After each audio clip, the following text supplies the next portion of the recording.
This is episode 10 of Solfawn, Blood and Brine. The Towers. The next morning, the farm still smelled of smoke, wet earth, and burnt hair from the fire. Not the kind of fire that cleans a place. Not hearth fire, not harvest burning. This was the sharp, greasy scent of something that had burned too fast and died too slow. It clung to the fence posts, to the churned mud, to the bodies. What was left of them, anyway. Carrion birds had already begun their work. They lifted in slow, irritated waves as the party approached, dark shapes peeling off the ground, wings beating heavy and reluctant. A few stayed, bold enough to hop between the corpses, tearing stringy flesh from kobold limbs that had already stiffened into awkward angles. The group headed west to see if they could find any more signs of kobolds. Not far from the edge of the farmland, Sebastian slowed. He didn't speak. He didn't need to. Apple felt it in the way the man's shoulders set, the way his hand drifted, not to his sword, but just close enough to it. Ready, not threatened, not yet. Halen stood like a pillar beside them, silent, the faint heat in his stone-veined body pushing back the morning chill. Wind lingered a step behind, eyes moving, always moving.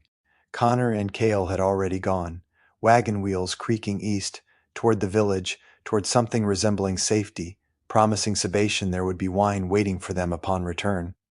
Apple dropped lightly from Halen's shoulder to the ground. The mud was wrong. He crouched low, tail curling for balance, fingers brushing the surface. Too many tracks. Kobold prints, yes, small, clawed, frantic, but layered over them, through them, something heavier, something that didn't run, something that stalked. He sniffed, then froze. Cat, he muttered. Sebastian glanced down. You sure? Apple's nose twitched again, more sharply this time. His face tightened. Not just cat. He wiped his fingers against his tunic, stood, and moved a few paces off the trampled path. The smell was stronger there, clinging low to the ground, tangled in crushed grass and torn roots. Rot, he added. And musk. Wind stepped closer, crouching where Apple had been. He didn't touch the ground, just studied it. There's more, he said quietly. Halen turned his head. Speak. Wind pointed, not at the tracks, but at one of the bodies. A kobold lay on its side, ribs exposed where something had opened it clean. Not torn, not chewed, opened. Sebastian moved to it, kneeling. He turned the corpse slightly with the flat of his blade, eyes narrowing. Apple drifted farther out, circling the edge of the clearing. His tail flicked once, twice. Feathers, he called. They joined him, caught in the grass, dark, mottled, too large for any bird that belonged this close to farmland. One was snapped clean through, the quill thick as a finger. Halen picked it up. The feather smoldered faintly in his hand, not burning, just warm, wrongly warm. This place is touched, Halen said, low. Not by the shaper. No one argued.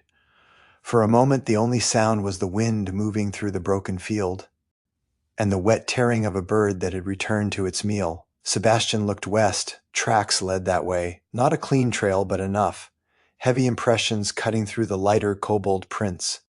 A path of disturbance more than direction. Grass bent, soil pressed, life pushed aside by something that moved with purpose. Hunting them, he said. Wind nodded. Or driving them. Apple glanced back toward the road, the way Connor and Cale had gone. The way out, then back to the field, back to the tracks. They didn't die here, he said. Not all of them. They ran. And something followed, Sebastian finished. Halen let the feather fall. It hit the ground without a sound. Then we follow, he said. No one spoke against it. Sebastian rose, adjusting his grip on the sword at his side. Wind's hand brushed lightly against the hilt of his rapier, then fell away. Apple climbed back up onto Halen's shoulder in one smooth motion, tail coiling around the emberkin's neck for balance. The birds lifted again as they began to move, west, into the tall grass where the tracks grew deeper, and the smell of rot and musk thickened with every step. Behind them, the farm settled back into silence. Ahead, something waited. The land changed as they moved west, not all at once, not enough to name it at first. But the farm's soft soil gave way to tougher ground, the grass growing taller, wilder, less tended, more claimed. The air thickened too, warmer, damp in a way that clung to the lungs, and the smell followed them. Cat musk, rot, feathers, stronger now. Apple shifted on Halen's shoulder, nose twitching constantly, his tail tightened slightly, coiling with quiet tension.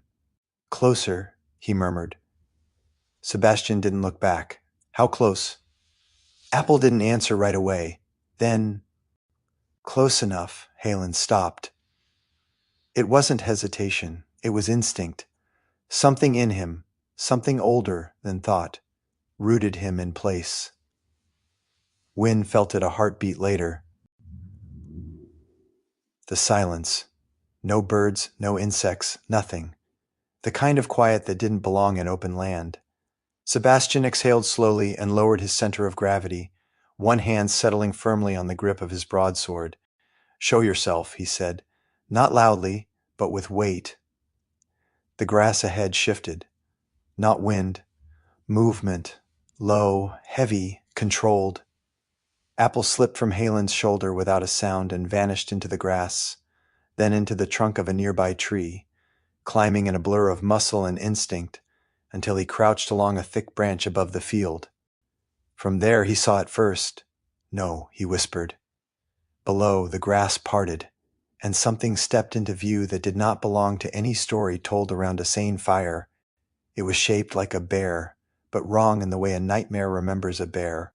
Its body was broad, fur-thick and matted, but its head ended in a hooked, tearing beak. Feathers ran in ragged patches along its shoulders, blending into coarse fur, as if the creature couldn't decide what it had been made to be. Its eyes were too small, too sharp, and they focused. Not like an animal, like a hunter choosing. Behind it, something else moved. Wings. A shape rose just above the grass line, sleek, powerful. The body of a great cat, muscles coiling beneath tawny hide, but its shoulders unfurled into wings that caught the light in muted gold. A griffin, except... No. Even from above, Apple could see the seams of it. Not stitched, not forced, blended, as if the idea of a griffin had been pressed into something that had once been simpler. And farther back, a third shape, long tail, barbed, wings again but different, leathery, twitching. The body low, prowling, the head lifted. Human? No. Cat. But the eyes, too aware. Apple's breath caught. 3, he whispered down. No, more. Something else behind them. Below, the first creature, the bear bird, lifted its head and inhaled. It found them instantly. Its beak opened with a wet, cracking sound, and it let out a call that was not a roar, not a screech, but something in between. Something that didn't belong in a throat built by nature. Halen stepped forward. Just one step. I will draw it, he said. Sebastian didn't argue. Do it. Wynn had already knocked an arrow. The world snapped into motion.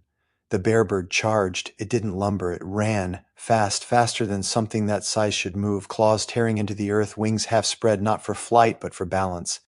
Halen met it head on. His mace came up, the metal head catching light. Then the creature slammed into him like a falling wall.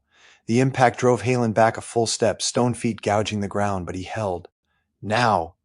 Sebastian barked. Wynn's arrow flew. It struck high, shoulder where feather met fur. The creature shrieked, twisting, its attention snapping toward the source of pain. Good! That was the opening. Sebastian moved. Not a charge, a measured, brutal advance. His blade came around in a wide arc, aiming to cut deep into the creature's flank. But it shifted, not dodged, shifted. Its body reacted too quickly, too intelligently. The blow still landed, biting into flesh, but not as clean as it should have. Sebastian's eyes narrowed. Not natural, he muttered. Above, Apple moved. The griffin was circling now, wings beating slow, deliberate, watching, measuring. So was he. He dropped from the branch, not straight down, but through shadow. One moment he was falling, the next, he wasn't there. Behind the griffin, the air seemed to fold. Apple stepped out of it. His blades were already moving. Twin arcs of steel flashed, cutting low, then high, hamstring and spine in one fluid motion. The griffin screamed, high, sharp, furious, as it staggered forward, wings flaring wide in shock. It turned. Too slow. Apple was already gone again, darting back, tail snapping him up onto a low rock out of reach. "Your turn," he called. Wind didn't hesitate. He lowered the bow and whispered. Not loudly, not in any language meant for the air. The words slipped sideways. The griffin froze. Its head jerked once, twice. Something in its eyes cracked, not pain, not fear, but pressure, like its thoughts had turned against it. "Look at me," Wind said softly. It did. That was enough. Sebastian stepped in and ended it. One clean strike. The blade took the creature through the neck, deep enough that the body collapsed before the head fully followed.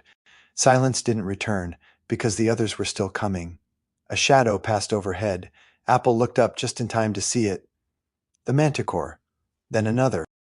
Then a third shape, circling higher, patient. "3!" he shouted. The first dove, straight for Halen, claws outstretched, tail arcing forward.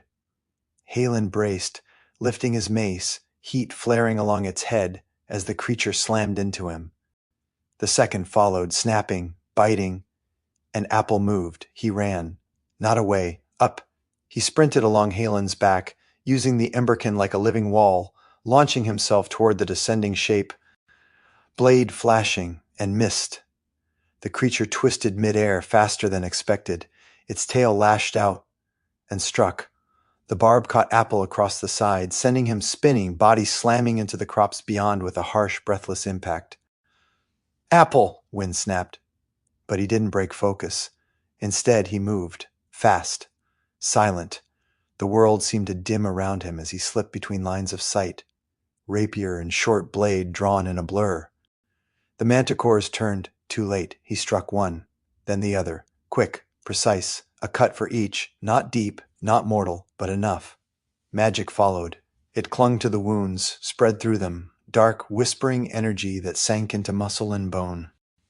The creatures faltered, their forms flickered, just for a moment, then began to come apart, not like flesh, like something unmade.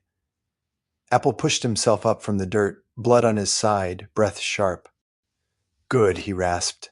Behind him, the griffin's body was already dissolving, breaking into threads of something that wasn't quite light, wasn't quite smoke. He darted forward, ignoring the pain, and grabbed one of the falling feathers before it vanished completely. Warm, still warm. Behind him, Wind stood still, too still, one hand clenched in the fading air where the magic had been. His eyes weren't on the battlefield anymore. They were somewhere else. "I see it," he murmured. Sebastian stepped closer. "See what?" Wind didn't answer right away. When he did, his voice was quieter. "Stone," he said. "Broken, old, a breath. West, southwest." Halen looked in that direction. The grass bent that way. The trail continued. Of course it did. Sebastian wiped his blade clean on what remained of the griffin's hide, though there was less of it by the second. "Then that's where we're going," no one argued. Not this time. Not after seeing what hunted the kobolds. Not after seeing what those things were. Apple tucked the griffin's feather into his belt, wincing slightly as he straightened. "Yeah," he said. "Let's go see who's making monsters." The last threads of the creatures had long since faded, but something lingered in the air, like the echo of a sound too low to hear. The grass stood bent where the manticores had fallen. The earth was torn, darkened in patches where blood had soaked in and then simply ceased to be. No bodies, no remains, just absence. Sebastian didn't like that. He stood at the edge of the trampled ground, scanning the horizon, jaw set tight. His sword rested against his shoulder now, but not casually, ready, balanced. "They don't leave bones," he said. Wynn exhaled slowly, still watching the place where the last creature had come apart. "No," he replied. "They don't leave anything." Halen crouched low, one hand pressed to the earth where the heat still faintly lingered. His fingers dug into the soil, then lifted, letting it fall in a slow stream. The land rejects them, he said. Or they were never meant to remain. Apple sat a few paces back, working at the edge of his wound with careful fingers. The barb hadn't stayed in him, but what it left behind had. The skin around the strike had gone an angry shade of red, veins faintly dark beneath the surface. It burned in a way that wasn't just pain, it itched deep under the flesh, like something had tried to take root and failed. He hissed softly as he pressed around it. Yeah, he muttered. Next time I'll just let it kill me. Probably cleaner. Sebastian glanced back. You coming? Apple gave him a look, then pushed himself to his feet. Try stopping me. He swayed once, just once, then steadied, tail tightening behind him. Wynn was already moving toward Apple. Wynn crouched and placed a hand just above the wound. Not touching, not quite. The air between his fingers and Apple's skin cooled slightly, the sharp heat of the poison easing just enough to dull its edge. Not a cure, Wynn said quietly, but it should slow it. Apple exhaled, some of the tension leaving his shoulders. I'll take it. For a moment, no one spoke. The wind moved through the tall grass again, softer now, almost normal. Insects had begun to return, tentative at first, then more confidently, life creeping back into a place that had nearly forgotten it. Halen stood. We have seen enough to know this is not chance, he said. These creatures were shaped, directed toward the kobolds, Sebastian added. Or through them, Wynn said. That hung there. Apple tilted his head slightly. You think they were driving them? Wynn's gaze shifted westward again, distant. I think, he said slowly, they were testing them. A silence followed that. Not empty. Heavy. Halen broke it. We could go back, he said. Warn the farm. Get word to the village. Bring people who can handle this properly. Sebastian gave a short laugh. Yeah? And say what? Halen turned to him. The truth. That there are bird bears and thinking manticores dissolving into smoke out here? Sebastian shot back. You think they'll send farmers with pitchforks or soldiers who've never seen anything like this? We could use their help, Halen replied. And by the time they get here, Apple said, stepping closer despite the pull in his side, whatever's making these things is gone. Or worse, finished. Halen's jaw tightened. You don't know that. No, Apple snapped. But I know what happens when people wait. That landed harder than he meant it to. For a moment, the field seemed to shrink around them. Wynn watched the exchange quietly. Then, there's more, he said. Both of them turned. Wynn held up his hand, the same one that had grasped the fading magic earlier. There was a direction, he said, not just a vision, a pull. Halen's gaze sharpened. Ley lines, Wynn nodded faintly, something like them. Not natural, not clean, but aligned.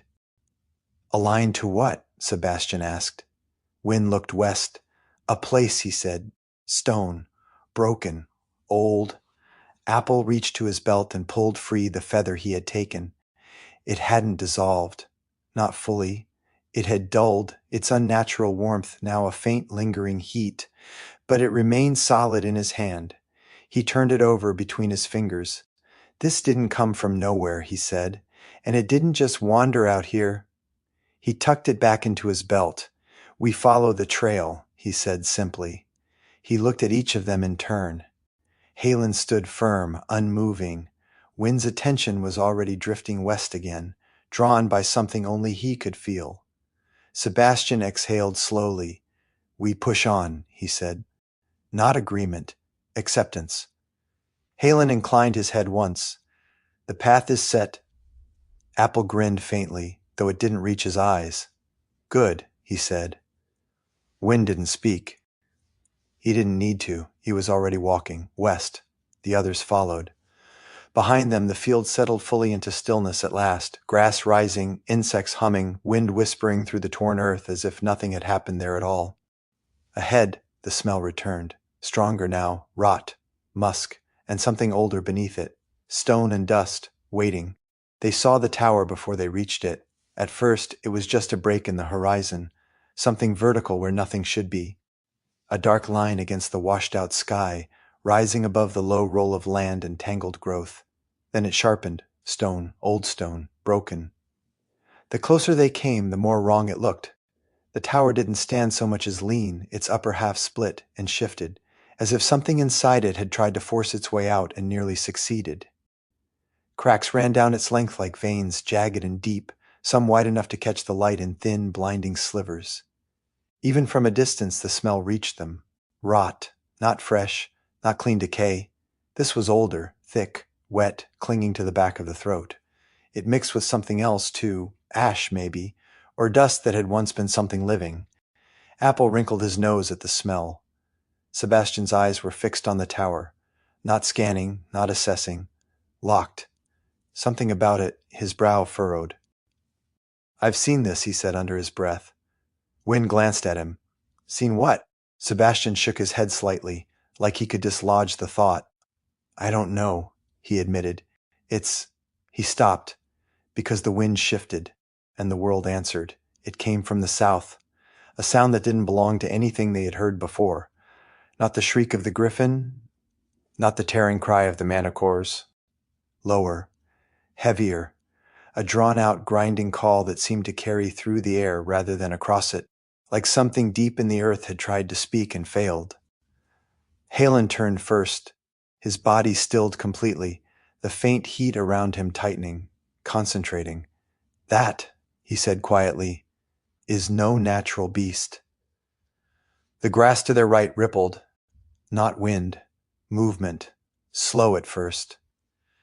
Then rising, Apple was already moving, slipping off Halen's shoulder and into the shadows of the taller growth, vanishing from open sight in a heartbeat. Wynne's hand went to his bow, arrow knocked in a single smooth motion. The grass parted, and the world broke.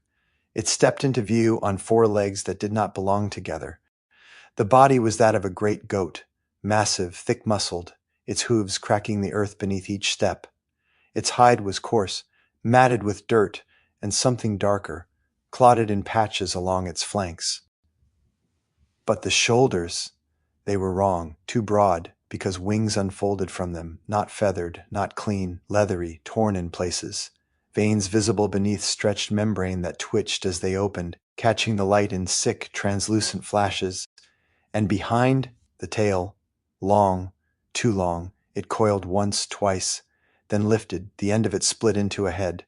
A serpent, its tongue flicked, tasting the air, its eyes found them. All of them. At once. The main head lifted next.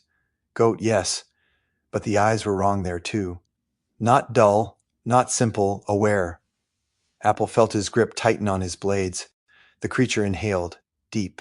Its chest expanded, ribs shifting under the skin with a wet, grinding sound. Then it exhaled. And the smell hit them, hot, fetid. Burned meat and sour bile and something metallic beneath it all.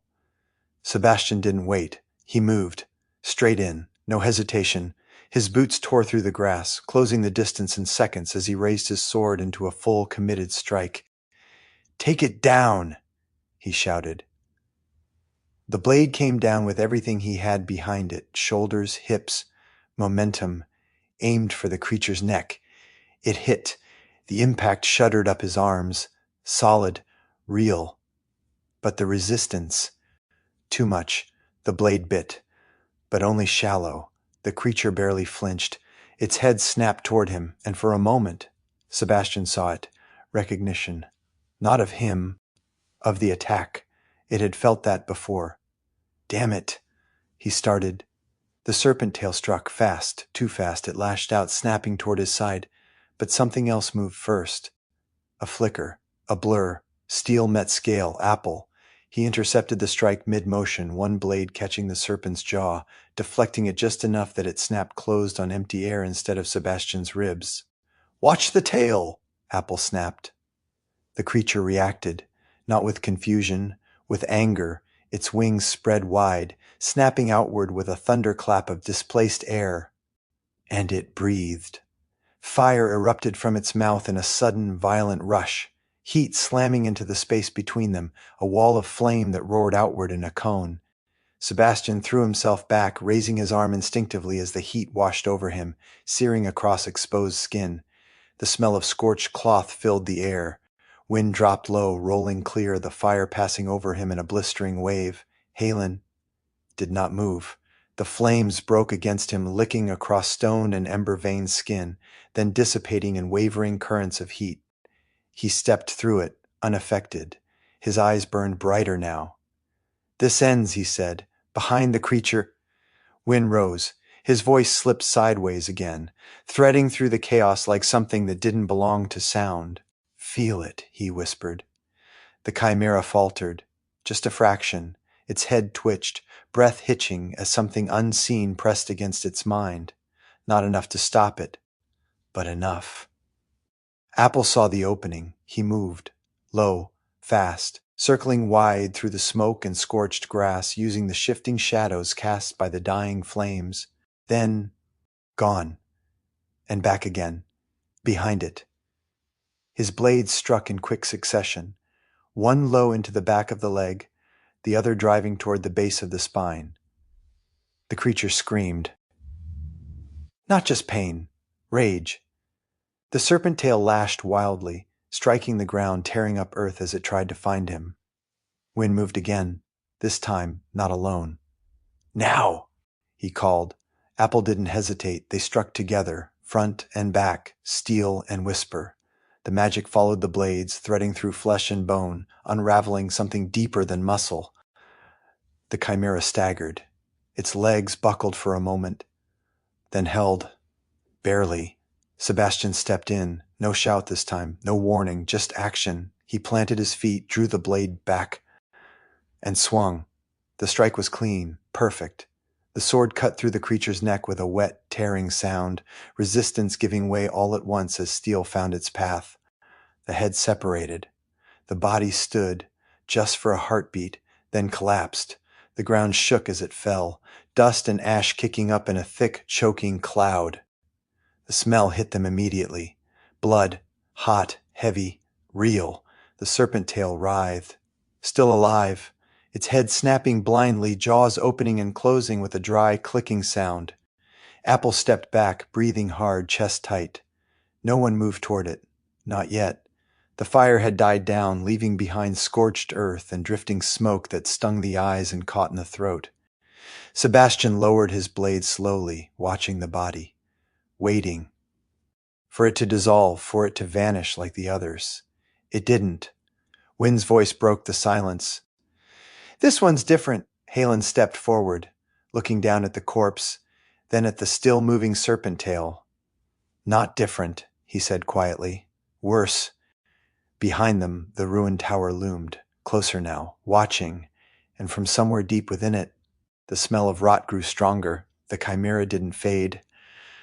That was the first thing none of them said out loud. The body lay where it had fallen, heat still rising from it in faint, wavering currents.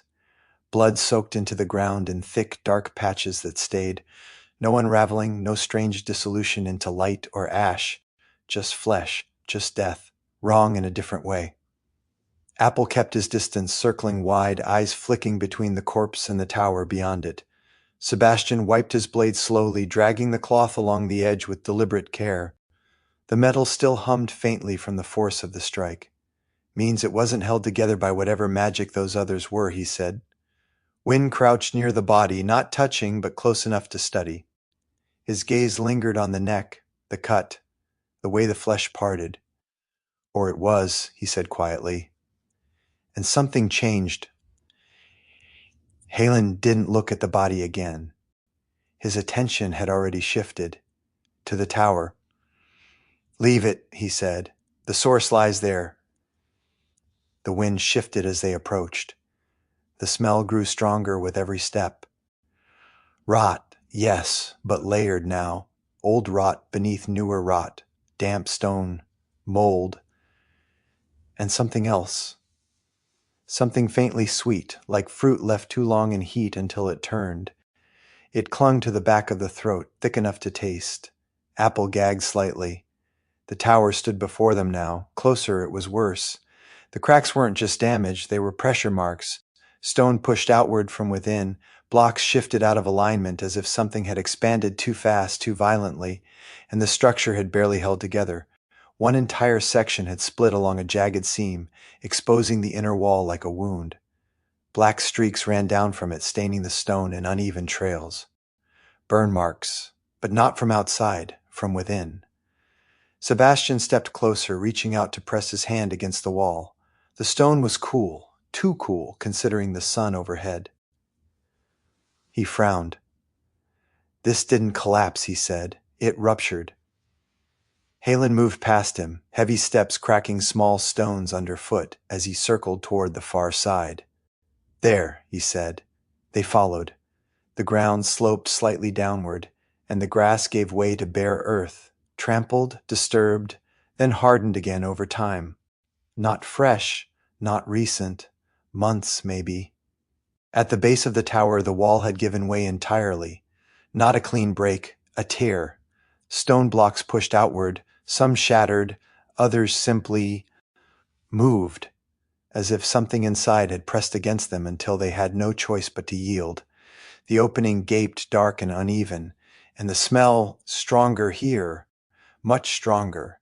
The air that drifted out from the opening was cooler than outside, but thick, wet. It carried the scent of decay so heavy it seemed to settle on the skin. Wind stepped closer, eyes narrowing as he studied the edges of the breach. There was force here, he said. Not just physical. He reached out, fingers hovering near the stone, then pulled them back slightly. Something unstable, too much energy in one place. Halen's gaze hardened. A misuse of the Shaper's design. Sebastian glanced inside. The light didn't carry far, just enough to reveal shapes, low, uneven, indistinct. Bodies, he said. That settled something, or unsettled it. Apple took a slow breath, then another, forcing the smell down, forcing his body to accept it. All right, he said. We go in, we find what did this, and we burn it. Halen looked at him. We may not be able to burn what is already broken. Apple gave a tight, humorless grin. Then we break what's left. Wynn stepped forward. No, he said softly. We understand it. Apple shot him a look. After... Wynn didn't argue that. Sebastian shifted his grip on his sword, adjusting his stance slightly as he moved toward the opening. Stay sharp, he said. If something did this, it may still be here, Halen finished. The wind died, just for a moment, as if the world outside didn't want to follow them in. Apple moved first, not into the center, but along the edge, slipping into shadow where the light failed fastest. His eyes adjusted quickly, picking out shapes, angles, movement, or the lack of it. The air inside was colder and thicker.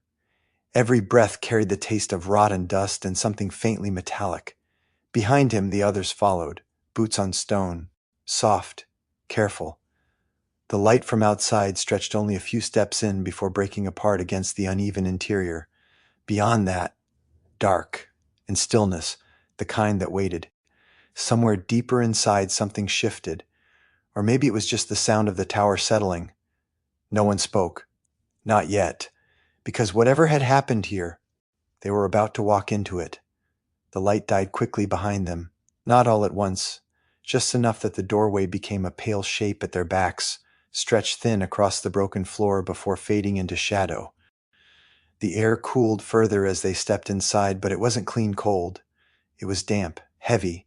Each breath tasted of mold, old stone, and something that had once been alive and wasn't anymore. Apple's nose twitched once, then stopped. I'm not smelling anything new, he whispered. Sebastian glanced over. That's good, isn't it? Apple shook his head slightly. No, he said. It means it's all the same. That settled over them. The room opened into a wide, low chamber. What had once been a central space, maybe. Shelves lined the walls, or what remained of them. Many had collapsed, wood rotted through or snapped outright. Others leaned at odd angles, their contents spilled across the floor in warped stacks of parchment and broken bindings. And between them, bodies, not fresh, not even close. The first one lay half hidden beneath a fallen shelf, ribs exposed through torn cloth. The skin had drawn tight over bone, darkened and cracked in places. Another sat slumped against the far wall, head tilted at an unnatural angle, jaw slightly open as if it had died mid-sentence. Apple looked away, not out of fear, out of recognition. Different bodies, same ending. Sebastian moved carefully between them, boots placing slow, deliberate steps on the stone. "No signs of struggle," he said quietly. "Not like outside." Wynne knelt beside one of the corpses, studying it without touching. "No," he agreed. "This wasn't an attack." Halen stood near the center of the room, turning slowly, his presence casting a faint, steady warmth against the chill. "They did this to themselves," he said. The words landed heavy. Apple moved toward one of the shelves, crouching low as he sifted through scattered pages. The paper felt wrong, too soft, edges warped from moisture, ink bled and smeared in places where water or something worse had touched it. He lifted one. The script was careful, precise, not rushed. They were writing right up to it, he said. Wynne joined him, taking the page gently, eyes scanning the text. "Not panic," Wynne murmured. "Work." More pages lay nearby, some intact, others torn, half-rotted, or stuck together in clumps that peeled apart with a soft, wet sound when touched. Sebastian grimaced at the noise. Across the room, Halen crouched near a darkened section of the wall. "Here," he said. They gathered. The stone was blackened in a rough circle, scorched outward in uneven patterns. The burn marks climbed the wall, stretching toward the cracked upper sections where the tower had split.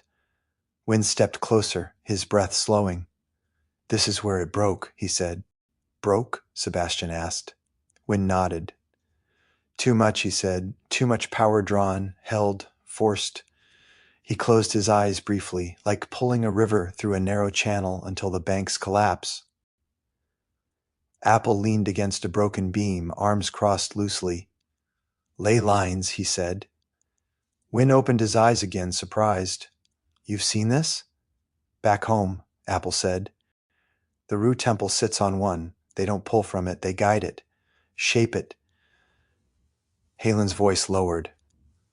"As it is meant to be." Wynne looked back at the blackened stone. "This wasn't that." A silence followed. Then, a faint sound, soft, dry, like something shifting where it shouldn't. Sebastian's head snapped toward it. "Hold." Everyone froze. The sound came again, a faint scrape from deeper within the tower. Not loud, not fast, but not natural. Apple's grip tightened on his blades. Halen rose slowly, his full height filling the space as he turned toward the darkness beyond the chamber. Wynne didn't move.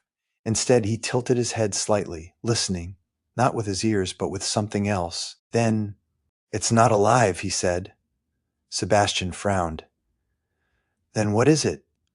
Wynne's gaze drifted toward the far wall. "There," he said. They moved together this time. Slow, measured. The floor shifted underfoot. Loose stone, debris, brittle wood cracking softly as they crossed the room. The smell thickened slightly as they approached the far side, less decay now and more something stagnant, closed off, a doorway, or what had once been one. The frame stood, but the door itself was gone, leaving only a dark passage beyond. The sound came from there, a faint, irregular scrape. Apple slipped ahead, pressing himself against the edge of the frame, peering into the darkness. Nothing moved. But something was there. He could feel it. "There's more rooms," he whispered back. Sebastian stepped up beside him, sword angled forward. "Then we clear them." Wynne lingered a step behind, eyes drifting again over the scattered pages, the bodies, the burn marks. "This wasn't the end of their work," he said quietly. Halen looked at him. "No," he agreed. Apple glanced back over his shoulder, one hand tightening slightly on the hilt of his blade. Then he slipped into the darkness beyond the doorway, and the others followed. The next room was quieter, not empty, just contained. The air didn't move the same way. It sat heavier, as if the stone itself held it in place. The smell shifted too, Less open rot, more sealed decay, old paper, damp wood, ink that had bled and then dried again. Apple felt it first. "This is where they worked," he whispered. The space was narrower than the main chamber, its walls lined with shelves that had fared better than those outside. Not untouched, some had sagged, others split, but enough remained standing to hold their contents. Books, ledgers, scrolls bound in cracked leather and fraying cord, and all of it felt intentional. Sebastian stepped in behind Apple, ducking slightly under a low beam that had partially collapsed across the ceiling. "Library?" he asked. Wind shook his head, already moving toward the nearest shelf. "No," he said. "Not like that." He ran a finger lightly along the spine of one book, then another. "Records." Halen entered last, his presence warming the space just enough to stir the stale air. "Of what?" he asked. Wind didn't answer immediately. Instead, he pulled a loose page from a stack that had fallen onto a narrow table. The paper resisted at first, stuck to the surface by time and moisture, then peeled free with a soft tearing sound. The ink had faded in places, but not enough. He read silently for a moment, then, "Listen," he said. The others gathered. Wind's voice lowered slightly as he spoke, the words feeling heavier the more they settled into the room. They believed form wasn't fixed, he said, that under pressure, heat, fear, environment, creatures could be made to change. Apple frowned slightly. "Change how?" Wind's eyes flicked across the page again. "Not by cutting them apart," he said. "Not stitching pieces together." His jaw tightened. "By teaching them to want different things." That sat wrong. You could feel it. Sebastian crossed his arms slowly. "You don't teach a wolf to be something else." "No," Wind said quietly. "But you might teach it to hunt longer, to stop retreating, to ignore hunger and kill anyway." Apple's grip tightened slightly on his blades. "That's not teaching," he said. Wind didn't look up. "No," he agreed. "It's rewriting." A faint creak sounded somewhere deeper in the tower. No one moved. Not yet. Halen stepped closer, looking down at the page. "This is corruption," he said, "a violation of the Shaper's order." Wynne nodded faintly, then shifted to another document, a brittle page, edges warped and darkened with old water stains. "This one's newer," he said. He turned it slightly so the others could see. The handwriting was different, sharper, tighter, less careful. "They knew it was wrong," Wynne said. "At least one of them did." He read again, quieter this time.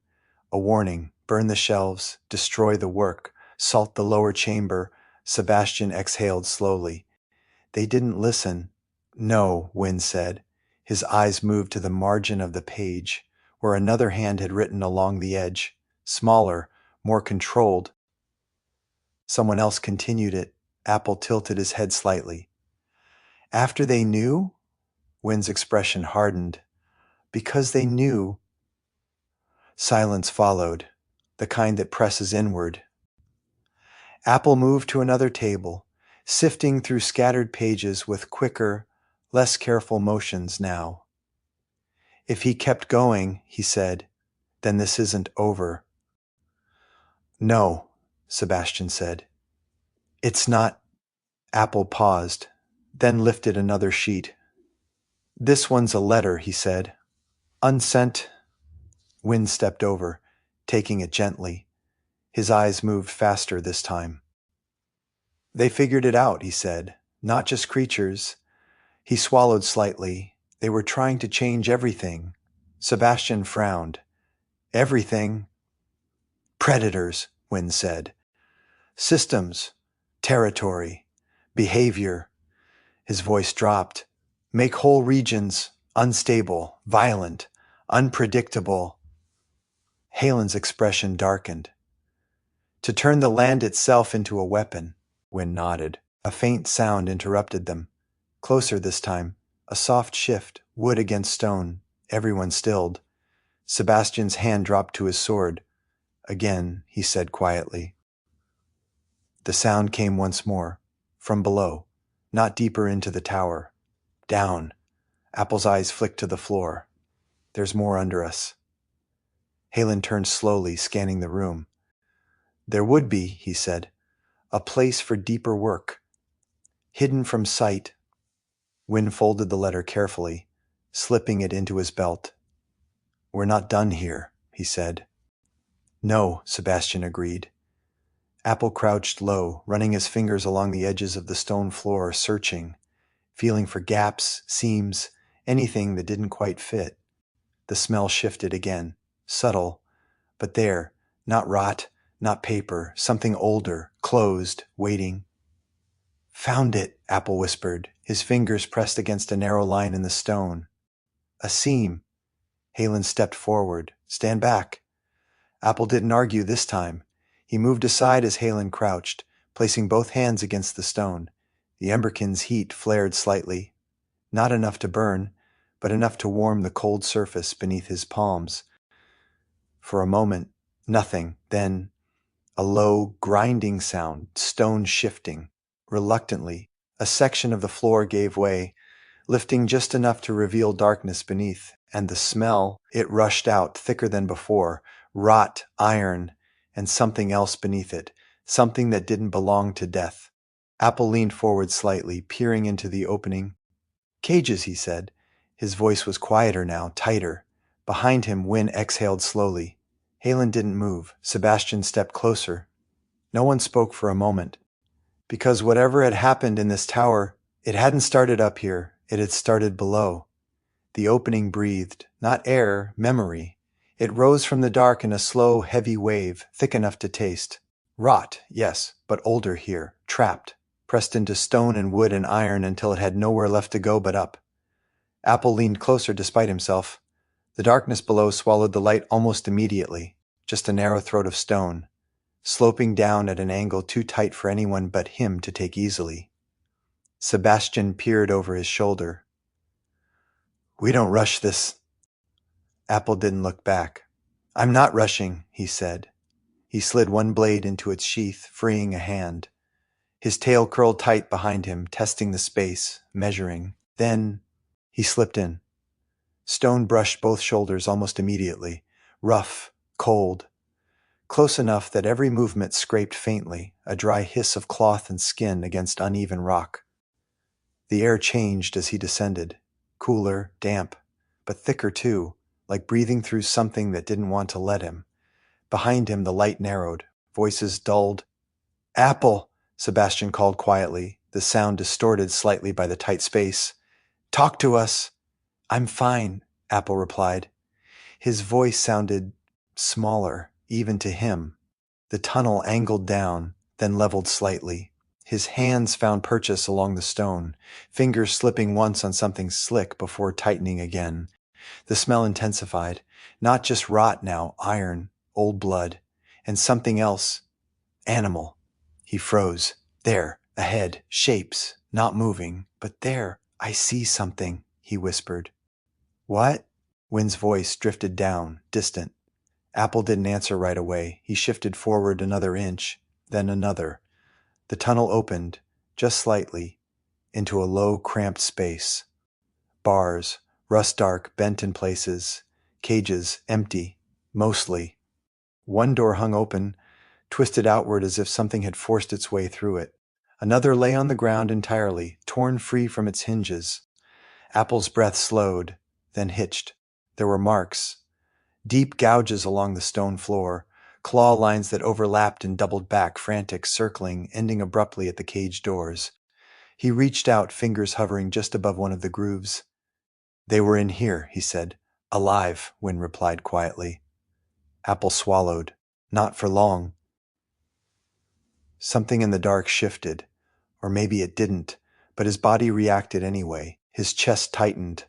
The walls, they felt closer, too close. The smell, too thick, too familiar. Iron, rot, animal panic. Hands, not hands, hooks, a laugh, rough, wet, close to his ear. Apple jerked back hard, his shoulder slamming into the stone behind him. The tunnel closed in. No air, No space. No. Apple, Sebastian's voice, closer now. Real. Apple, talk to me, he tried. Nothing came out. His breath came fast, too fast, the air scraping his throat, not enough of it getting in. The tunnel wasn't just tight now. It was closing. The dark pressed in. He could feel it on his skin, in his chest, behind his eyes. Apple! A hand, Sebastian's, gripped his ankle. Solid, real. Come back, Sebastian said, voice firm now. Now! Apple blinked. Once, twice. The cages were still there, the claw marks, the open doors. No hooks. No laughter, just the dark.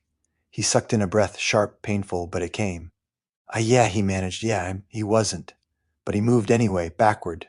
Slow at first, then faster, pulling himself up the narrow tunnel, scraping stone, not caring anymore. Light widened ahead. Air shifted. He burst out of the opening harder than he meant to, catching himself on the edge of the stone floor as he pulled free. For a moment he just stayed there, breathing, hands flat against the ground, alive, above, not there. Halen stood over him, silent. Wynne watched closely, eyes sharp, searching. Sebastian let go of his ankle slowly, then stepped back. What did you see? He asked. Apple didn't answer right away. He pushed himself up, slower this time, brushing dirt and stone from his arms with quick, agitated motions. Cages, he said finally. His voice was tight. Claw marks. Something got out. Wynne nodded faintly. That matches the notes. Apple took a deep breath. And it smelled like the ship. No one missed that. Sebastian's expression shifted slightly, but he didn't press it. Not now. Halen stepped forward. Then it is a place of suffering, he said. And a violation. Apple met his gaze. Then we burn it. Halen hesitated, just for a moment. Then, I do not know if fire will cleanse what was done here, he said. But I will not leave it untouched. He turned to the opening, placed both hands on the stone, and called, not loudly, not like a shout, but like something deeper. The heat rose, not from outside, from him. It spread into the stone beneath his hands, slow at first, then stronger, veins of dull red light tracing outward through cracks and seams as the rock began to soften. Apple and the others stepped back. As they watched Halen, the stone shifted, melted, not like fire, like pressure, like something remembering it had once been fluid and choosing to become so again.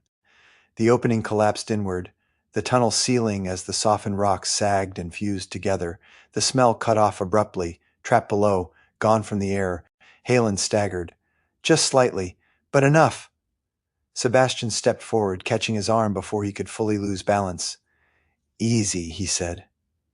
Halen exhaled slowly, the glow beneath his skin dimming. I did not know, he said quietly, that I could do this. Wynne watched him carefully. The Shaper answers you, he said. Halen's gaze dropped briefly to his hands. Or I am learning to answer it, he replied. They left the tower without ceremony. No final look back, no words. The stone behind them still held a faint warmth where Halen had sealed the lower chamber, a subtle distortion in the air that marked what had been closed off beneath it. But the rest of the structure loomed the same, cracked, leaning, wounded, and watching. Apple felt it even as they walked away. Not eyes, not exactly, just attention. You feel that? He muttered. Sebastian didn't slow. Yeah. Wynne said nothing, but his gaze flicked back once, just once, before turning forward again. Halen did not look back at all. Do not give it more of yourself than it has already taken, he said. Apple snorted faintly. Bit late for that. The land beyond the tower changed again. The grass thinned, giving way to stretches of low, marshy ground. The soil darkened, damp beneath their feet, each step pressing water up through the surface in quiet sucking sounds. The air grew heavier, warmer. Insects returned in force. The hum started low, then built, layered wings, high-pitched whines, the constant flicker of movement just at the edges of sight. Apple swatted once at his shoulder. Yeah, this is better, he muttered. Alive, Wynne said. Apple grimaced. That's one word for it. The smell shifted too. Less rot now, more earth, wet leaves, stagnant water. But beneath it all, still there, faint, trailing west. They followed it. Time stretched as they walked. The sun climbed, heat settling into their shoulders, into their armor, into the back of the neck where sweat gathered and didn't dry. No one spoke much. There wasn't much to say. They had seen enough to know what they were walking toward. The ground dipped, then leveled, then dipped again. And ahead, water.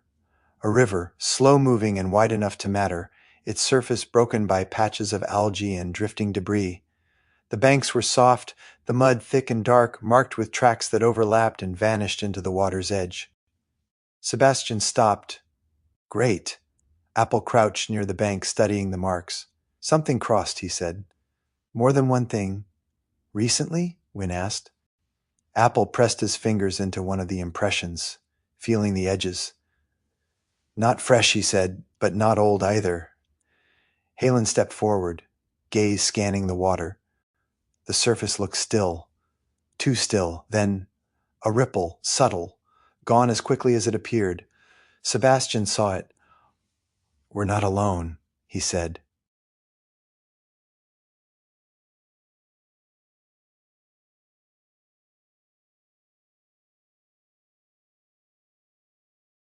Shape moved just beneath the surface, long, low, sliding through the murk with deliberate ease. Then another further out. Eyes broke the surface. Just for a moment. Flat, unblinking, then gone again. Apple felt his heart race. He leaned back slightly. Crocodilians, Wynne said quietly. Halen stepped into the mud without hesitation. They will not trouble us. Apple looked up at him. You sure about that? Halen didn't answer. He just kept walking. The water reached his ankles, then his knees, then higher. Ripples spreading outward from each step, distorting the reflections across the surface. The shapes below shifted. One turned, moved closer. Sebastian tightened his grip on his sword. Stay ready. Apple didn't argue.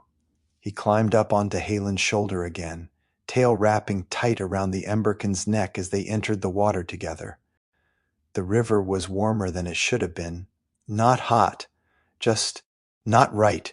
It lapped against Halen's form, steam rising faintly where it touched the heat of his body. The surface shimmered, distorting the shapes beneath. One of them rose, slow. A massive head broke the surface a few paces away. Jaws broad, teeth uneven and darkened with age. Its eyes fixed on them, unblinking. Apple froze. Don't move, he whispered. Halen didn't stop. He walked forward steadily, each step deliberate, unhurried. The creature held its position, watched. The water around it trembled slightly, disturbed by something unseen below. Then it sank. Gone. The others followed. Ripples, shadows, nothing more. They crossed the rest of the river in silence. When Halen stepped onto the far bank, mud sucking at his feet before releasing him with a wet pull, the air felt different again. Drier, thinner. Apple slid down from his shoulder, landing lightly, though his legs felt heavier than they should. Sebastian exhaled, glancing back once at the water. Wynne stepped past them, already moving forward. The pull was stronger now, not physical, but close. He could feel it in the way his thoughts aligned, the way his attention kept drifting to the same point on the horizon. Not far, he said. How far? Sebastian asked. Wynne hesitated. Then, not far, he said. They walked. The land rose slightly, the marsh giving way to firmer ground. The insects thinned, though they never fully left. The air cooled just enough to notice. And then they saw it. Another tower, standing, whole. Not broken like the first, not split or collapsed. Just there, stone rising clean and intact against the sky, its edges sharp, its structure unbroken. Too clean, after what they had seen. Sebastian slowed. That's not right. No, Wynne said. His voice was quieter now, tighter. There's magic there. Apple squinted at it. Looks empty. Halen stepped forward, gaze fixed on the structure. Nothing about this place is empty, he said. The wind shifted again, carrying something new. Not rot, not musk, something sharper, bitter, chemical, and beneath it, movement. Apple felt it before he saw it. The air trembled slightly. The hum returned. Louder now. Closer. Wind's hand went to his bow. Something's guarding it. The sound grew. A high, piercing whine that cut through the air, rising in pitch until it pressed against the edges of hearing. Then, the first one hit the light. A shape, fast and erratic, darting through the air toward them. Wings, thin, too many, too fast. Apple's eyes widened slightly. Oh, that's not good. The swarm followed, and behind them, something larger moved. The sound hit before the bodies did. A high, needling whine that crawled into the ears and stayed there, rising in pitch until it felt like it might split thought in two. It came in waves, 1, then 10, then 100, until the air itself seemed to vibrate. Apple flinched. The first mosquito struck Halen. Not bit, struck. Its body hit his shoulder with a sharp, wet tap, wings blurring so fast they became a haze. It rebounded, circled once, then came back. And then the rest of them were there. The swarm poured in from the tall grass and broken air like smoke-given teeth. Long, needle-thin proboscises glinting in the light, bodies swollen and twitching, wings screaming as they closed the distance. "Spread out!" Sebastian barked. Too late. They were already on them. Apple dropped low as the first cluster dove, feeling the wind of their passage brush his face. One clipped his shoulder, another grazed his ear, sharp, precise, searching for skin. Apple moved into them. Fast. Blades flashed, tight, efficient arcs that carved through the swarm in bursts. One swing, 3 bodies split. Another, 4 more, their forms bursting apart in small, wet pops that sprayed dark fluid into the air. The smell hit immediately. Copper. Sweet, rotting. Gods, that's foul, Sebastian started. Then they hit him, hard. The swarm slammed into his chest and shoulders in a dense wave, clinging instantly, proboscises punching through cloth, finding flesh beneath with sickening ease. Sebastian roared, stumbling back as the weight of them dragged at him. "Off!" he snarled, swinging his blade wildly now, less precise, cutting through clusters but not fast enough. They clung, fed. He could feel it, the pull, the draining pressure as they latched and drank. "Sebastian!" Wind snapped, but he didn't rush him. Not yet. Not while the others were still moving. Halen stepped forward into the thick of it. The swarm turned. Some of them. Enough. They struck him, dozens at once, landing against his arms, his chest, his neck. And nothing. Their proboscises bent, snapped, failed to pierce the heat-hardened stone of his body. Halen raised his mace.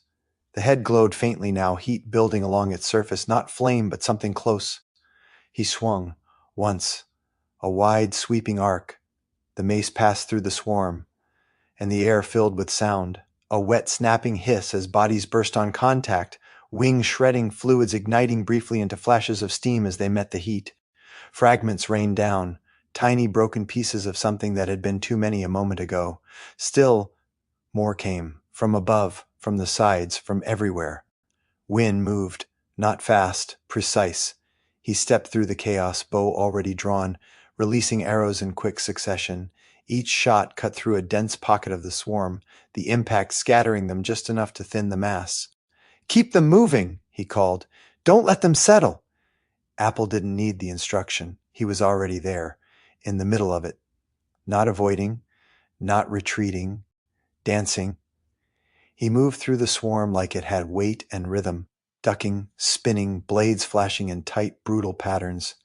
Each strike cut multiple bodies. Each step carried him through another cluster before they could close in.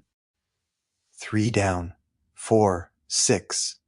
His tail snapped out once, catching a rock, flipping him upward just enough to avoid a diving mass that slammed into the ground where he had been.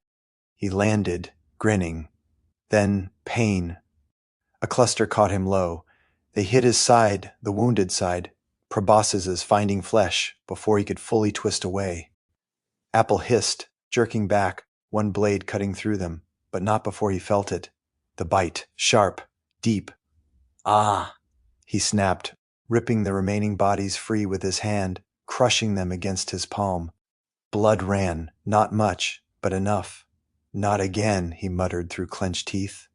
Across the field, Sebastian dropped to one knee. The swarm had him nearly covered now, shoulders, arms, even his neck, their bodies pulsing as they fed. His breathing came ragged. Not done, he growled. Then he moved. Not with his sword, with his body. He threw himself backward, hard, rolling across the ground, crushing them beneath him, grinding them into the dirt and stone. The sound was wet, constant, a sickening chorus of bursting bodies. He kept rolling, kept grinding, until silence, or something close to it. He lay there for a moment, chest heaving, covered in dark streaks of blood, his and theirs. Then he pushed himself up. "Hate those," he said hoarsely. Halen didn't answer. He was still swinging. Another arc, another burst of heat and broken bodies scattering in all directions. The remaining swarm turned again. Less coordinated now. Thinner. Wind took advantage. 3 quick shots. 3 clean breaks in their formation. "Now," he called. Apple didn't hesitate. He surged forward, cutting through what remained in a final flurry of strikes. Fast, relentless, precise. The last of them fell. Or fled. It was hard to tell. One moment they were there. The next, gone. The sound faded with them. The high whine dropped away, leaving only the low hum of the world returning. Wind, distant insects, breath. Too much breath. For a moment no one moved. Then Sebastian laughed, short, dry. "I like the chimera better," he said. Apple snorted, wiping his blade clean on the grass, then immediately regretting it as the smell hit him again. Wynn lowered his bow slowly, scanning the area, listening for any sign of another wave. "They were drawn here," he said. "Not random." Halen stepped forward, the heat around him dimming again as the last traces of the fight settled. "Yes," he said. His gaze lifted. "Past the field, to the tower. Something calls to all of them." Apple followed his gaze. The structure stood just ahead, unbroken. "Waiting. Good," Sebastian said. A faint grin returned. "Let's go knock on the door." No one laughed. They didn't need to, because they all felt it now. Whatever was inside that tower wasn't hiding. It was waiting for them to arrive. The swarm didn't follow. That was the first wrong thing. The field settled too quickly, like a breath released and forgotten. The last of the buzzing faded into the distance, swallowed by the tall grass and the heat, leaving behind only the faint hum of the world trying to pretend it had always been this quiet. It hadn't. Apple wiped his hands on his tunic again, then stopped halfway through when the smell hit him. Up close it was worse. The stone was intact, too intact. Where the first tower had cracked and ruptured, this one stood clean, edges sharp, lines unbroken. No scorch marks, no outward damage, but something was wrong with the surface. The light didn't sit on it right. It slid, shifted, as if the tower couldn't quite decide where it ended. Wind slowed as they approached, his gaze narrowing. "Stop," he said quietly. They did. Halen stood just behind him, silent, waiting. Wind stepped forward alone, lifting a hand slightly, not touching, just feeling. The air in front of the door shimmered, faint. "But there's a ward," he said. Sebastian exhaled. "What kind?" Wind's eyes tracked along the stone, following lines only he could see. "Layered," he said, "not meant to keep something in," a pause. "Meant to keep people out." Apple tilted his head slightly. "Good. That means we're in the right place." Wind didn't smile. "No," he said. "It means whoever left didn't want this disturbed." Halen stepped forward now, the ground shifting slightly under his weight. "Can it be broken?" Wind hesitated. Yes, he said, but not without triggering it. Apple stepped up beside him. Or, he said, we don't break it. Wynne glanced down at him. You have a better idea? Apple grinned faintly. Yeah. He stepped closer to the door. The surface was smooth stone, carved clean. No visible seam for a lock, no handle, no hinge. Nothing obvious, which meant he crouched low, running his fingers along the base. There, a line. Faint, barely visible. Found you, he murmured. Sebastian crossed his arms. What is it? Not the door, Apple said. The trap. Wynne's attention sharpened. What kind? Apple leaned in closer, squinting. The line wasn't just a seam. It was etched. Fine markings carved into the stone itself, so shallow they vanished unless the light hit them just right. Runes, old, crude in execution but precise in placement. Lightning, Apple said. Sebastian's brow furrowed. You're sure? Apple nodded once. Yeah, same style as the last one, different shape, same idea. Wynne stepped closer, careful not to cross the threshold. I see it now, he said quietly. The air shifted slightly as his perception adjusted, the faint outline of the rune becoming clearer, like a reflection just beneath the surface. It's keyed to the opening, Wynne said. Break the seal wrong, it discharges. Halen's voice was low. Then do not break it wrong. Apple snorted softly. He set both blades aside this time, carefully, deliberately, then leaned in, one hand braced against the stone, the other hovering just above the etched line. The air tingled faintly, like the moment before a storm breaks. Everyone back, he said. No one argued. They stepped away, even Wynne. Apple exhaled slowly, steadying his breathing. Okay, he murmured. His fingers moved. Not fast, not slow, precise. He traced the edge of the rune without touching it directly, mapping the pattern in his mind, finding the points where it connected, where the energy would flow when triggered. Then he pressed. Not into the center, into the edge, a slight shift, a break in the pattern. The air snapped. For a heartbeat, the rune flared, lightning crackling along the etched lines, energy building. Then charge dissipated into nothing, the tension in the air collapsing like a held breath finally released. Apple pulled his hand back slowly. There, he said. Wynne stepped forward again, eyes scanning the surface. It's inert, he confirmed. Sebastian let out a low breath. Good work. Apple grinned faintly. Yeah, I know. He stood, brushing dust from his hands, then looked at the door again. Now we open it. Halen stepped forward. Stand clear. This time, Apple didn't argue. He stepped back as Halen placed one hand against the stone, not to melt it, not like before, but to push. For a moment, nothing. Then, a low grinding sound. Stone shifted, not outward, inward. The door gave way in a slow, reluctant motion, opening just enough to reveal the darkness beyond. The smell didn't rush out this time. That was the second wrong thing. No rot, no decay, just nothing. Clean, empty air. Wynne frowned slightly. That's not right. Sebastian stepped closer, peering into the opening. What do you see? Wynne didn't answer immediately.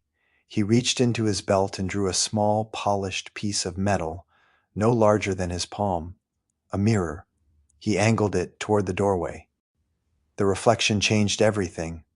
Where the room beyond had appeared empty, it wasn't. Shapes, tables, equipment, shelves lined with objects that didn't exist when viewed directly. Wynne's breath slowed. Illusion, he said. Apple stepped up beside him, peering in.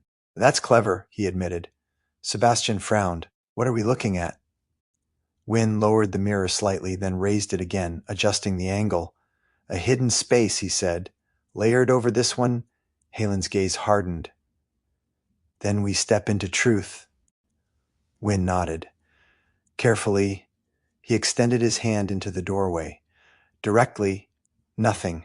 Through the mirror's angle, his fingers passed through the illusion and met something solid. He paused, then reached further. His hand closed around something unseen and pulled. A small object emerged into view as it crossed the threshold. A vial. Glass. Filled with a dark, viscous liquid that caught the light in slow, heavy movement. Apple leaned in slightly. "Okay," he said. "Now I don't like it again." Sebastian stepped forward, blade ready. "Then we're in the right place." Wynne nodded once. "Yes," he said. "Now we see what they were really doing. And together." They stepped inside. The air changed the moment they crossed the threshold. Not in temperature, in weight. It pressed in, subtle but constant, like stepping into a room that had been sealed too long, where the space itself had forgotten how to breathe. Apple felt it immediately. "Yeah," he said under his breath. "That's not empty." Wynne raised the mirror again. The world split. To the naked eye, the room was bare. Stone walls, clean floor, nothing disturbed. But in the reflection, it was full. Tables lined the walls, covered in instruments and glassware, some intact, others cracked or clouded with residue. Shelves rose in ordered rows, holding jars, bundles of dried matter, sealed containers with contents that shifted too slowly to be liquid. And cages, empty, most of them. Apple's jaw tightened slightly. "Same as before," he muttered. "Refined," Wynne corrected. He stepped forward, moving slowly, deliberately, keeping the mirror angled as he walked. Each step revealed more detail, more structure, more intent. Sebastian followed close behind, eyes flicking between what he could see and what he couldn't. "I don't like not knowing what's real," he said. Wynne didn't look back. "Then trust what resists your hand," he said. He reached out again carefully and pressed his fingers forward. They passed through empty air, then stopped, rested against an unseen surface. "Solid. Table," Wynne said quietly. Apple stepped to the side, testing it himself. "Same result." "Yeah," he said. "That's real enough." Halen moved deeper into the room, his presence disturbing the stillness slightly, heat trailing faintly behind him, bending the illusion where it passed. For a moment, the hidden shapes flickered without the mirror, then settled again. "It does not want to be seen," Halen said. "No," Wynne replied. "It wants to be used." That sat heavier. Apple moved toward one of the shelves, carefully reaching through the illusion until his fingers brushed against something cool and curved. Glass. He pulled it free. A jar, clouded slightly, sealed with wax that had cracked but not broken. Inside, something moved. Slow, deliberate. Apple leaned back slightly. "That's still alive. Or preserved," Wynne said. "Same difference," Apple muttered, setting it down carefully. Sebastian circled toward the center of the room. "Find the records," he said. "If this place is intact, there'll be something here that tells us what they were doing." "There is," Wynne said. He had already found it. A ledger, larger than the scattered pages in the first tower, bound, protected, meant to last. He lifted it carefully, the cover resisting slightly as if it didn't want to open. Then it did. The pages inside were clean, too clean. The ink sharp, unwarped by time or moisture, recent. Wynne's eyes moved quickly across the first entries, then slowed. "They had names for it," he said. Sebastian stepped closer. "For what?" Wynne turned the page slightly so they could see. "Series Red 6, he said. Apple frowned.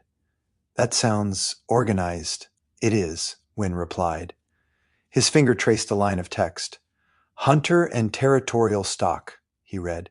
"Cliff hawk, marsh cat, ash hound, ridge viper." Silence followed. Sebastian exhaled slowly. "Keep going." Wynne did. Increased fixation on movement and scent, reduced retreat response, persistence of aggression beyond feeding pattern. He paused. Then, unstable tissue rejection in 4 of 9. Apple tilted his head slightly. So, they didn't all survive? No, Wynne said, but enough did. He turned another page. Alteration holds best in heat-stressed stock. Subjects adapted to harsh terrain. Halen's head lifted slightly. My homeland. Wynne nodded faintly. They needed something from there. He scanned further down the page, then stopped. This is what they were missing, he said. Sebastian leaned in. What? Wynne's voice lowered. Volcanic glass substrate, living heat-tolerant growth, ash glass. Apple's hand drifted unconsciously to his belt, to the feather, to the memory of the first tower. We found that, he said. Halen's expression darkened. And it was flawed, he said. Wynne nodded. That's why this place still stands, he said. They weren't finished. Sebastian's jaw tightened, but they were close. Wynne didn't argue that. He turned another page. Domestic predator line remains promising, he read. Apple frowned. Domestic? Dogs, Wynne said. Barn cats, anything near people. Sebastian's expression hardened. They weren't just making monsters. No, Wynne said. They were planning to spread them. The room felt smaller, tighter, like the walls had moved in a fraction. Apple exhaled slowly. That's bad. Yes, Wynne said. It is. Halen stepped closer, looking down at the ledger. This is not creation, he said. This is perversion. Wynne nodded. Not just of life, he said. Of behavior, of instinct. He closed the book halfway, then stopped. There was more. A note. Tucked into the binding. Different handwriting. He pulled it free. The ink was darker, more recent. He read silently for a moment. Then, this isn't the main site, he said. Sebastian frowned. What do you mean? Wynne looked up. There's another location, he said. The thicket. Apple's eyes narrowed slightly. And this is, what? A test site, Wynne said. A proof. Halen's voice was low. Then the work continues elsewhere. Yes, Wynne said. And it's further along. The silence that followed was heavier than anything before it. Not fear. Not exactly. Understanding. Sebastian broke it. Then we shut this down, he said. All of it. Apple nodded once. Yeah, he said. Starting here. Wynne closed the ledger fully this time. We take what we can, he said. Destroy what we can't. Halen looked around the room. At the hidden tables, the jars, the cages. This place should not remain, he said. No, Sebastian agreed. But we don't burn it blind. Apple smirked faintly. No, he said. Just the parts that deserve it. Wynne tucked the ledger under his arm. We're not done, he said. There's more here. As if answering him, something shifted, not in the room, in the reflection. The mirror in his hand flickered slightly, the image distorting for just a heartbeat.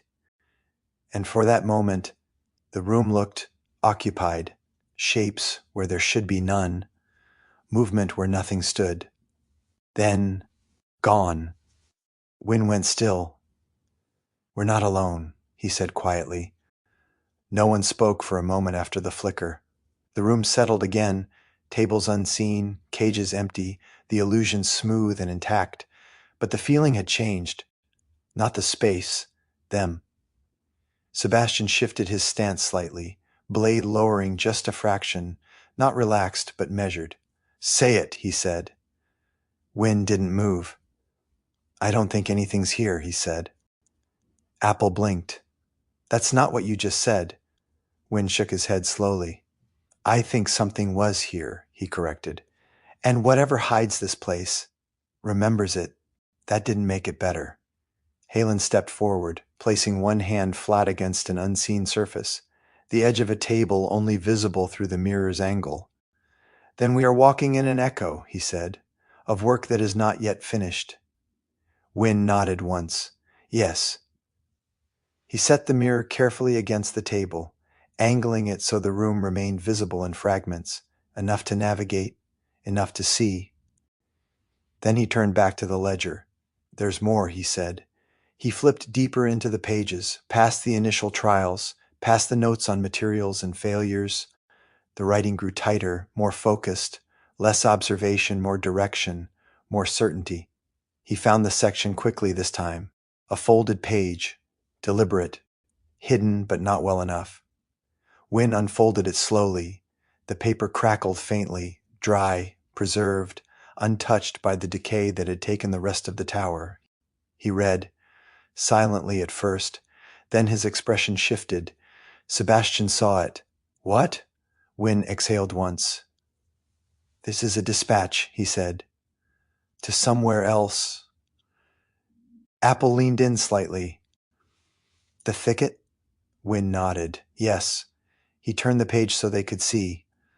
The handwriting was precise, controlled, not frantic, not uncertain, certain. First preparation successful, Wynne read. Red -6 substrate viable in heat but remains poor in transfer. He paused, eyes scanning ahead. Ashglass, moss, and corrected notes sent under separate seal. Halen's brow furrowed. Sent, meaning it's gone, Sebastian said. Meaning they moved it, Apple added. Wynne continued. Your task remains unchanged. Develop a living spread medium and broaden host tolerance without loss of aggression persistence. The words hung there, spread. Sebastian's jaw tightened. They're not making creatures, he said. They're making something that spreads between them. Wynne nodded faintly. Like a behavior, he said. A condition. Something that carries... Apple's expression darkened slightly. Like a sickness. Not quite, Wynne said. Sickness weakens. He tapped the page lightly. This strengthens. Halen's voice dropped. A curse, then. Wynne didn't disagree. He read the last lines. Emphasis now placed on dogs, barn cats, and managed raptors. Apple let out a slow breath. Anything near people, he said. Sebastian nodded once. They want it close to settlements.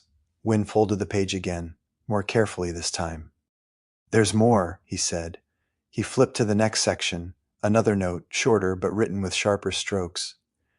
The chimera work distracts lesser minds, he read. Apple snorted softly. Yeah, it worked, Wynne continued. They see claws where they should see principle. Sebastian's eyes narrowed. They knew what they were doing. Yes, Wynne said. They never cared about the monsters. He tapped the page again. A single predator made monstrous is a curiosity. A dozen is a nuisance. But alter the balance of every hunting thing across a district. He didn't finish it right way. He didn't need to. Halen did, and you unmake the land, he said. Wynne nodded. That's the goal. Silence followed, heavier than before. Apple looked around the room again, the hidden tables, the jars, the cages. This is just the start, he said. Yes, Wynne replied. Sebastian stepped back slightly, running a hand through his hair, leaving a faint smear of dried blood along his temple. How many of these places are there? Wynne didn't answer immediately. Instead, he turned another page. There, a list, materials, routes, notes. More than 2, he said finally. Apple let out a low breath. Sebastian glanced at him. That's not good. Apple shrugged faintly. It means we're not chasing ghosts, he said. We're chasing people. Halen's gaze hardened. And people can be stopped. Wynne closed the ledger. For now, he said, we focus on what's here. He gestured to the room. To what they left behind. Sebastian nodded once. Take anything useful, he said. Destroy anything that isn't. Apple grinned faintly. Now you're talking. He moved toward one of the shelves again, more deliberate this time, eyes scanning for anything that looked valuable, dangerous, or both. Halen remained still for a moment longer, then stepped forward, placing his hand again against the unseen surface of the room. This place should not stand, he said. Not like this. Wynne glanced at him. Not yet, he said. Not until we understand everything it holds. Halen didn't argue. But he didn't agree either. The tension sat between them, quiet, steady. Sebastian broke it. We finish here, he said. Then we decide. Apple lifted a small object from the shelf. A crystal, smoky and dark, something swirling faintly within it. Yeah, he said. Let's see what else they left us. Behind them. The mirror flickered again, just once, like something shifting out of sight. They worked in silence. Not the calm kind, the careful kind. Every movement measured, every touch deliberate, as if the room might react if they handled it wrong. Wynne moved methodically through the hidden space, using the mirror to guide his steps, pausing at each table, each shelf, deciding what mattered and what didn't. Vials were tested, then wrapped. Notes were skimmed, then either taken or left. The ledger never left his side. Sebastian kept watch, not just on the doorway, but on the room itself. He didn't trust it. Didn't trust the way the illusion held steady no matter how they moved through it. Didn't trust the way his eyes slid past things that weren't there, unless he forced himself to look again. It reminded him of training grounds. Controlled space, hidden elements, a place designed not just for work, but for control. This wasn't just a lab, he said quietly. Wynne didn't look up. No, it was part of something larger. Halen stood near the center of the room, unmoving, his presence the only thing that seemed to disturb the illusion consistently. The faint heat around him bent the air, warping the edges of what Wynne saw in the mirror. A network, Halen said. Apple crouched near one of the lower shelves, pulling free a small pouch tucked behind a stack of brittle notes. He opened it carefully, stones, cut, polished, not random, settings, familiar ones. His expression shifted slightly. They copied us, he said. Wynne glanced over. What? Apple held one up, the cut, the angle, the balance of it. Samayo work, he said. Or close enough. Halen's gaze dropped to the stones. Imitation, he said. Or theft, Apple replied. He turned the stone between his fingers, then set it back into the pouch with less care than before. Either way, they knew what they were doing. Wynne nodded faintly. Yes, he said. And they needed it. Sebastian shifted slightly, glancing toward the far wall, the one that shouldn't have meant anything. There were more people here, he said. Apple looked up. What? Sebastian gestured slightly. The layout, he said, the spacing. This isn't built for 2 or 3.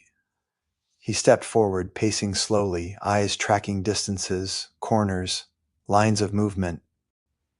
This is structured, he said, like a post. Wynne frowned slightly. A post? Sebastian nodded. Training grounds, forward stations, same logic. He pointed toward the unseen tables, the shelves. Work area here, storage there, entry controlled. His gaze shifted outward, past the walls, and the first tower, that wasn't small either. Halen's voice lowered. How many? Sebastian exhaled slowly. First one could hold 50, maybe 60. Apple blinked. That many? Sebastian nodded. This one? He looked around again. Smaller, 20, maybe. Wynne's expression tightened. That's not a study, he said. No, Sebastian replied. It's an operation. Silence followed. Not shock. Recognition. Apple leaned back slightly, arms resting loosely on his knees. So where did they go? He asked. No one answered immediately, because they all knew the problem. There were no tracks, no signs of departure, nothing outside to suggest a group that size had moved through the land. Wynne broke the silence.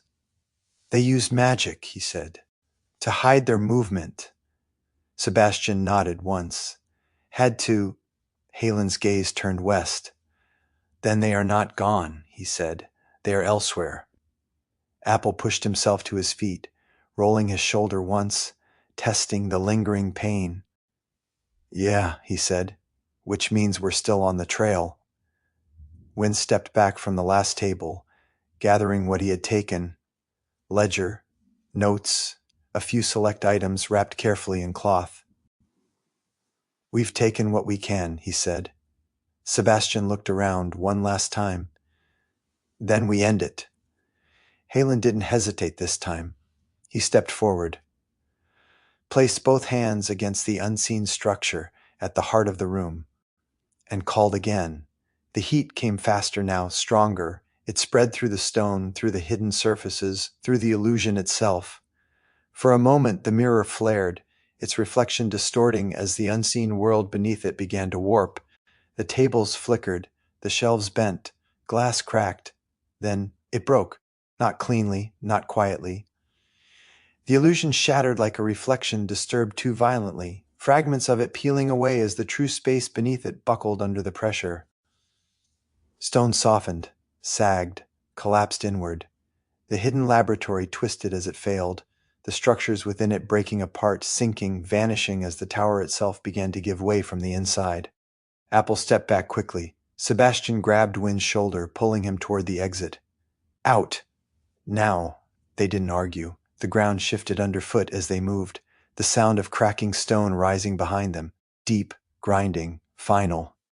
They cleared the doorway just as the interior gave way fully.